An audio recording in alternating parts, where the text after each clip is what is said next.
네, 이어서는 미증시를 둘러싸고 있는 이슈에 대해서 이야기해보는 시간으로 넘어가 보도록 할게요. 다양한 이야기는 이분과 함께 해보겠습니다. LS증권 경영전략본부 신종호 본부장 오셨습니다. 어서 오세요. 네, 안녕하세요. 네, 반갑습니다. 네. 저희 오늘 또 여러 가지 이야기를 나눠볼 텐데 소비자 신뢰지수, 컨퍼런스 보드의 신뢰지수가 나왔는데 사실 지금까지는 좀 완만하게 하락을 하고 있었잖아요. 네.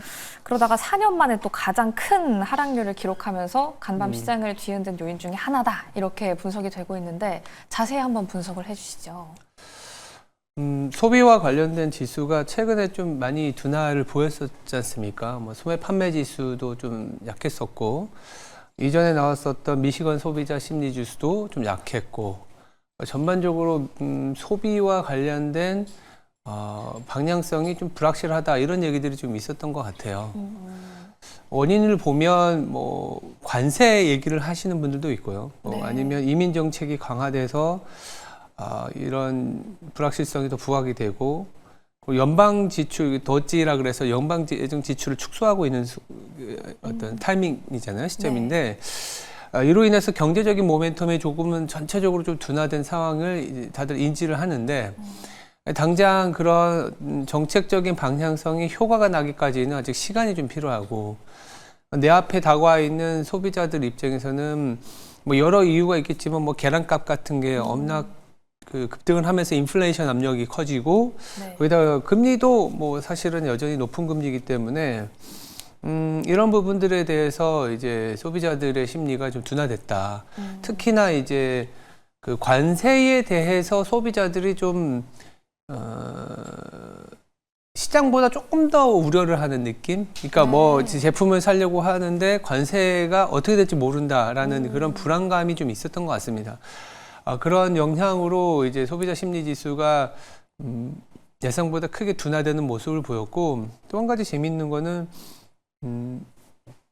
소비자들 중에는 또 정치적으로 구분한다면 민주당 지지자들과 공화당 지지자들이 있잖아요. 네. 근데 그 안에서 또 민주당 지지자들의 소비 심리가 급감을 했었던 부분도 영향을 줬습니다. 그래서 뭐 정리하자면 이 정치적인 어떤 그 정권 교체기 그리고 정책의 새로운 정부가 나왔는데 이를테면 관세라는 하나의 어떤 포인트가 앞으로 정말 관세가 미국과 캐나다와 멕시코에 부과된 게 다시 진짜 회수됐다면 다시 부과될지 중국에는 얼마나 부여해야 될지 그러면 나한테 돌아오는 어떤 수입 물가라든지 수입품에 대한 불안감 그리고 이게 자산시장에 어떤 영향을 줄지 사실 잘 모르니까 이러한 부분들이 소비자 심리 지수에 고스란히 녹여져 있다라고 보시면 될 것 같습니다. 내가 사게 될 물건이 가격이 어떻게 변할지 모르니까 오히려 소비가 좀 둔화되는 모습이 드러나는 거군요. 네, 관세와 이 지표와의 관계도 함께 짚어봤습니다. 이렇게 관세 관련해서 트럼프 대통령이 참 안 좋은 영향이라고 할까요? 불확실성을 이렇게 키우고 있는데 트럼프 트레이드라고 불렸던 효과는 좀 사라지고 있는 것처럼 보여요. 뭐 환율도 저희 입장에서 안정을 찾고 있고 비트코인은 또 간밤에 떨어지기도 했고 트럼프 트레이드 이제 좀 사그라드는 걸까요? 일단 트럼프 트레이드라고 하면 트럼프 행정부 내지는 트럼프 대통령이 추진하고 있는 정책적인 방향성의 그림이 나와주면 트럼프 트레이딩이잖아요. 작년 같은 경우에는 예를 들어서 그때 빅테크라든지 이런 기업들만 갔을 때 오히려 소외되었었던 중소형주라든지 뭐 금융주라든지 이런 게 이제 당선의 가능성이 높아졌을 때 확 튀어오르었었던 트럼프 업종이었습니다. 그럼 이제 앞으로 그러한 중소형주와 은행주들, 일부 산업주들이 더 갈 수 있는지를 좀 챙겨봐야 되고, 그리고 원달러 환율 같은 경우에 이제 우리나라로서는 뭐 작년 말 그리고 올해 초보다는 그때 한 1,480원까지 갔었다가 지금 한 1,440원까지 내려온 게 어쨌든 우리나라 시장을 좀 그래도 안정을 시켜준 외국인의 매수가 들어오진 않았지만 요인이라고 볼 수 있습니다만 사실은 우리나라의 원화가 강해진기보다는 달러화가 좀 약해졌습니다. 그러니까 달러화가 약해진 이유는 앞서도 말씀드렸지만 경기 모멘텀이 뭐 관세 정책 아니면 연방 재정 지출의 축소, 소비자들의 소비가 조금은 다소 둔화되는 부분들 때문에 경기 모멘텀이 둔화됐어요. 그러면서 달러화가 생각보다 치고 나가지 못하는 모습이 나타났다라는 거죠. 근데 이 두 가지만 먼저 말씀드리면 어쨌든 지금 미국 정부로서는 그리고 트럼프 트레이드 아니면 트럼프 정부가 하려는 거는 사실 정부 쪽에서의 어떠한 경제 성장이나 경기 진작보다는 민간에서의 투자를 조금 더 장려하고 독려하려고 하는 부분이지 않습니까? 네. 불필요한 재정 지출을 좀 줄이고. 그런데 그런 효과가 나오기 위해서는 당장 나오진 않잖아요. 근데 예상컨대 아마 우리가 좀 기대해야 되는 부분은 민간에서 그러면 투자가 나오느냐, 그리고 그 민간이 투자가 정말 확산되느냐를 봐야 되는 시기인데 하필이면 이때 이제 마이크로소프트가 AI와 관련된 투자에 노이즈를 좀 줬잖아요. 근데 네. 알고 보니까 출원형으로 넘어가는 과정이고 800억 달러에 대한 투자는 여전히 유지가 된다. 뭐 이런 식의 혼선들이 있었던 것 같아요. 결국은 뭐 엔비디아라든지 앞으로 나오는 M7들의 캐펙스라든지 더 중요한 거는 은행들의 주가를 보면서 은행의 대출 그로스를 보면서 민간으로 투자가 이전이 되고 있구나라는 게 인지되기 시작하면 미국의 주식이나 내지는 트럼프 트레이드라고 하는 미국의 중소형주라든지 금융주들이 다음 타자로 좀 움직일 가능성이 전 높아 보인다. 다만 민간의 어떤 투자가 일어나는지에 대한 어떤 가이드는 은행의 대출 그로스에서 대출 성장률에서 확인이 될 것 같은데 빠르면 뭐 3월 중순 내지면 뭐 4월에 소위 말하는 미국의 실적 시즌 때 빅뱅크들이 실적을 발표하잖아요. 네. 그때 나오지 않을까라는 생각을 하고 있고 그 이전에 뭐 3월부터는 그 기업들의 뭐 산업 생산이라든지 그리고 주마다 기업의 대출과 관련된 연준에서 내놓는 데이터가 있거든요. 거기서 조금씩 회복은 하고 있어요. 그래서 주가가 많이 이제 빠졌기 때문에 그리고 주가가 미국은 사실 많이 빠졌다고 하더라도 보합세잖아요. 네. 이런 상태에서 이게 산업 생산이나 ISM 제조업 지수 이제 좀 있으면 나오잖아요. ISM 제조업 지수 그 다음 주에 산업 생산 그리고 주마다 나오는 그 연준의 대출 증가율을 보면서 아마 미국은 이제부터 조금씩은 소위 말하는 바닥을 잡고 이제 다음 트레이딩의 대상을 찾는 구간으로 가지 않겠냐 이런 생각을 하고 있습니다. 네, 트럼프 트레이드 관련해서 여러 이야기 남겨주셨습니다. 네. 이전에 있던 이 트럼프 대통령이 기조를 이어간다면 민간에서의 투자가 또 활성화가 돼야 할 것이고 이 투자의 활성화는 우리가 또 은행의 성장률도 파악해 볼 수 있다라는 부분까지 짚어봤는데요. 네. 또 여쭤보고 싶은 게 이 시장 자체는 그래도 지금 현재 계속 불확실성이 커지고 있잖아요. 이 가운데서 뭐 불확실성이 커질 때건 확실할 때도 금값이 참 주목을 받는데 네. 금값이 고공행진하다가 현재는 좀 꺾이고 있어요. 앞으로의 금값 추세는 또 어떻게 보세요?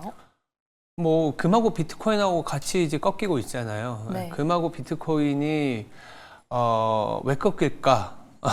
왜 꺾일까라고 했을 때 뭐 일단은 너무 많이 올랐다. 뭐 차익 실현이다.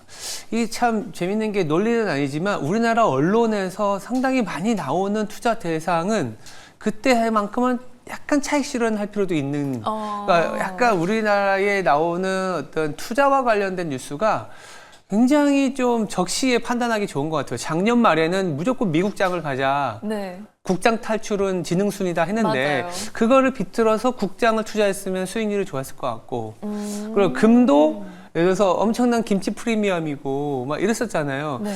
근데 그때 약간 좀 생각을 돌려서 금을 좀 팔면은 이를테면 뭐라 그럴까요? 사는 타이밍이었는데 지금 그러면 역으로 생각을 하면 지금 미국 주식에 대해서 다들 이제 또 약간 네. 내려놓잖아요. 그러니까 당장 미국 주식이 좀 올라가는 건 아니지만 저는 이제 미국 주식 같은 경우에도 그 공포 탐욕 지수라고 있거든요. 네. 네, 그게 좀 극단적인 공포에 와 있더라고요. 미국이. 그래서 이제 슬슬 미국이 사야 될 타이밍이다라는 얘기를 좀 드리면서 자, 미국이 사야 될 타이밍을 제가 드리면서 아까 했었던 대출 그로스나 네. 이를테면 산업 생산이나 제조업 지수 이런 거 보면서 갈 수 있는 환경이라고 말씀드렸잖아요. 네. 거기다가 그게 은행이라든지 미국의 중소형주들이 움직인다고 했을 때 그럼 금이나 비트코인은 어떻게 될까? 예. 금이나 비트코인은 일단 여러 가지 투기적인 포지션들이 있고 그때그때마다 시장에서 바라보는 기준점들이 있는데 네. 뭐 연준의 어떤 그 스탠스, 연준의 금리 스탠스가 내려갈 것 같으면 올라가겠죠, 당연히. 네. 그리고 또 하나 달러화가 중요합니다. 지금까지는 달러화가 조금 안정을 찾으면서 올라오는데 최근에는 달러화가 좀 약해져도 뚝뚝 떨어지잖아요. 저기 네. 변곡점이란 것 같아요.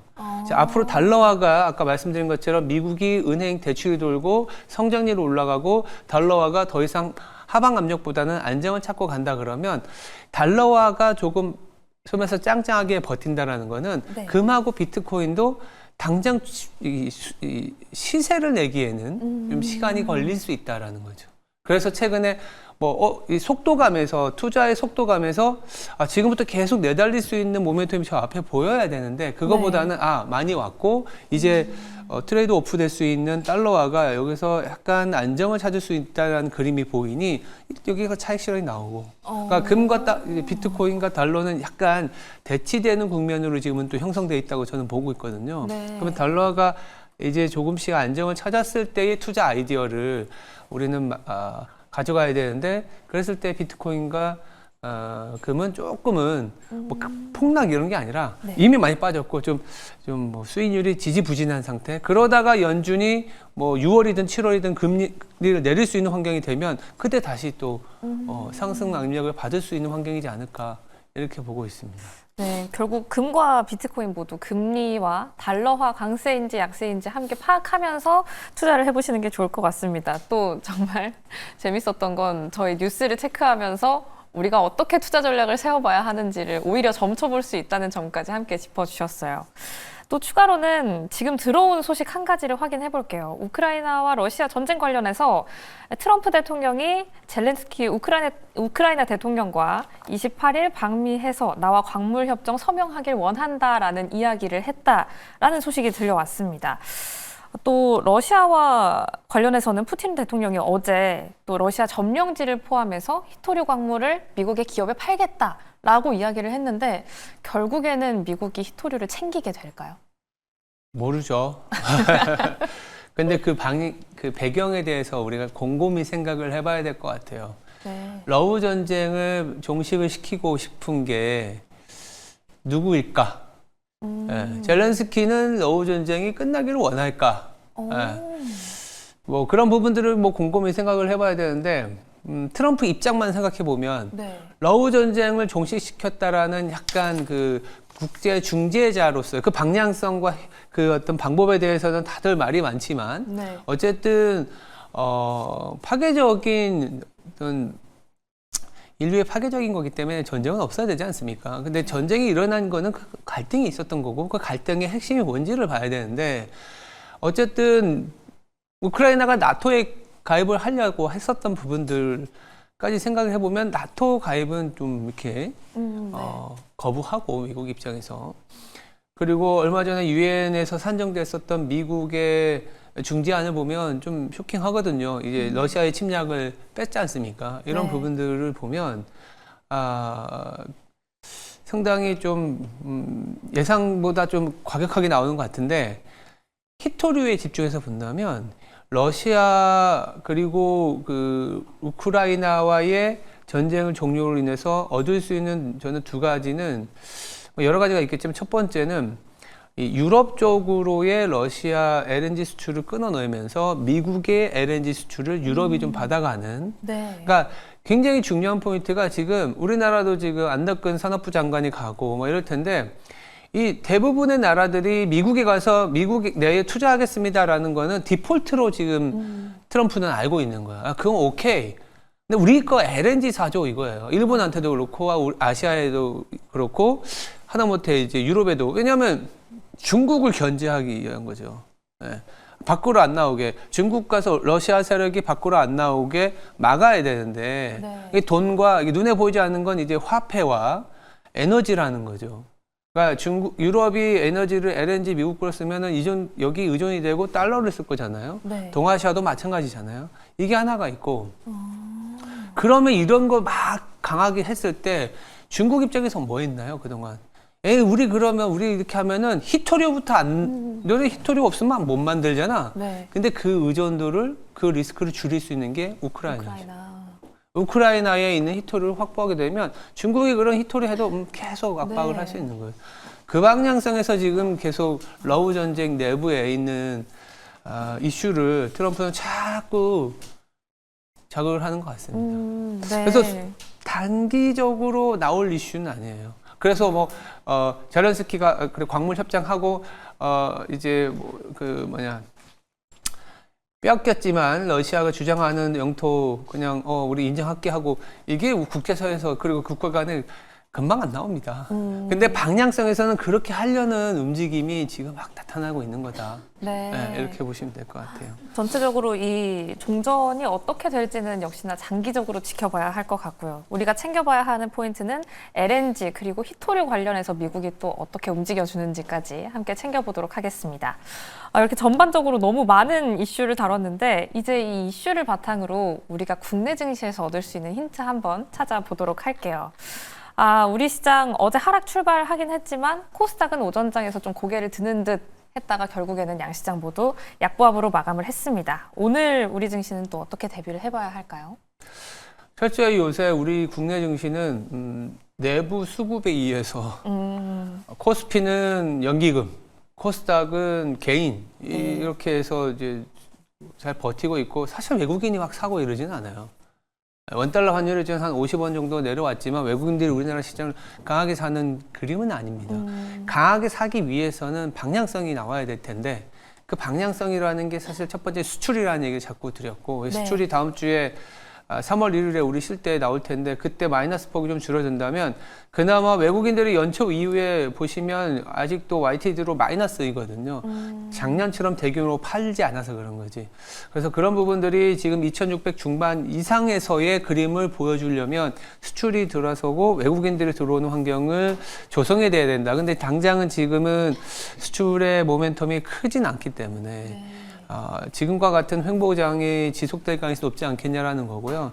연기금 입장에서는 작년에도 그렇고 올해도 그렇고 일정 부분 채워놔야 되는 주식 비중. 그러니까 미국이 워낙 많이 오르니까 한국의 비중이 그리고 한국이 많이 떨어지니까 포트폴리오 상에서 밸런스가 너무 낮아져 있던 거죠. 그게 자연스럽게 올라오는데 그러면 우리는 그러한 자금이 들어왔을 때 어느 쪽으로 많이 가겠냐 생각해 보면 결국 많이 빠졌었던 것들 내지는 이제 실적이 이 이상에서 더 많이 하락하지 않은 것들을 얘기할 수밖에 없는 거고 그게 뭐 삼성전자나 현대차 얘기를 현대차는 되게 고민스럽죠. 저도 눈여겨보는데 그렇지만 20만 원 깨지게 되면 왜 수급이 들어오느냐? 20만 원 깨지면 배당 수익률이 이제 6% 중반 넘어가니까. 그런 식으로 우리나라 시장은 지금 굉장히 뭐가 좋아서 사는 시장이 아니에요. 그냥 연기금이 그냥 밑에서 받치는 거니까 여기서 최악의 상황에서도 이 가격은 오케이. 그러니까 하이닉스보다 삼성전자가 잘 버티는 거는 하이닉스는 앞으로의 모멘텀으로 치고 나가야 되는데 약간 뭐 엔비디아 내려아침 봐야 되고 지금 삼성전자는 이 정도 가격이면 오케이. 이런 식으로 접근하는 거기 때문에 지수가 많이 올라온 상태라서 업종별로 좀 이 바닥에서 돌고 있거나 이 정도 가격이면 모멘텀이 없더라도 사놔야지 하는 쪽으로 우리 시장은 계속 반응을 하지 않을까 이렇게 보고 있습니다. 네, 현재 우리 시장 연기금과 개인이 좀 받쳐주고 있고 외국인 수급은 아직 좀 들어오지 않은 상태에서 3월 1일 수출 데이터 함께 꼭 확인을 해봐야겠습니다. 특히나 현재 공략해볼 부분은 가격적으로 좀 메리트가 있는 종목들 함께 생각해 주시면 좋을 것 같네요.